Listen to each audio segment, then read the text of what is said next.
অসহায়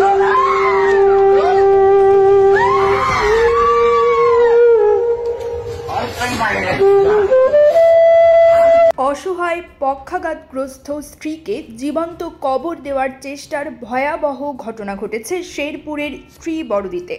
অভিযুক্ত ব্যক্তি ৮০ বছর বয়সী খলিলুর রহমান। সামাজিক যোগাযোগ মাধ্যমে ছড়িয়ে পড়া ভিডিওতে দেখা যায় তিনি নিজের ৭০ বছর বয়সী স্ত্রী খোশেদা বেগমকে উঠানে টেনে এনে একটি গর্তে শুইয়ে তার উপর মাটি চাপা দেওয়ার চেষ্টা করেন।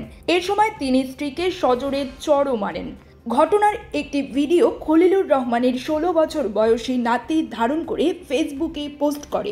মুহূর্তেই তা ছড়িয়ে পড়ে। এতে দেশ জুড়ে নিন্দা ও শোকের ঝড় ওঠে।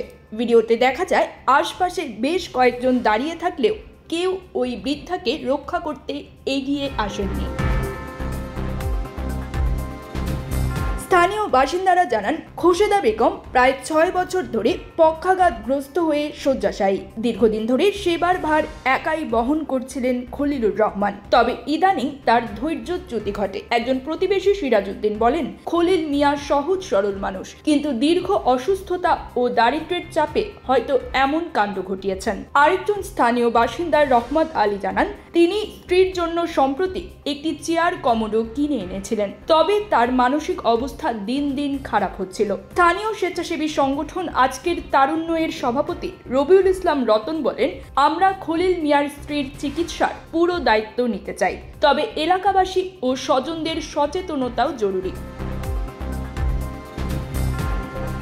শ্রীবরদী থানার ওসি মোহাম্মদ আনোয়ার জাহিদ জানান, ভিডিওটি দেখেই ঘটনাস্থলে পুলিশ পাঠানো হয়েছে।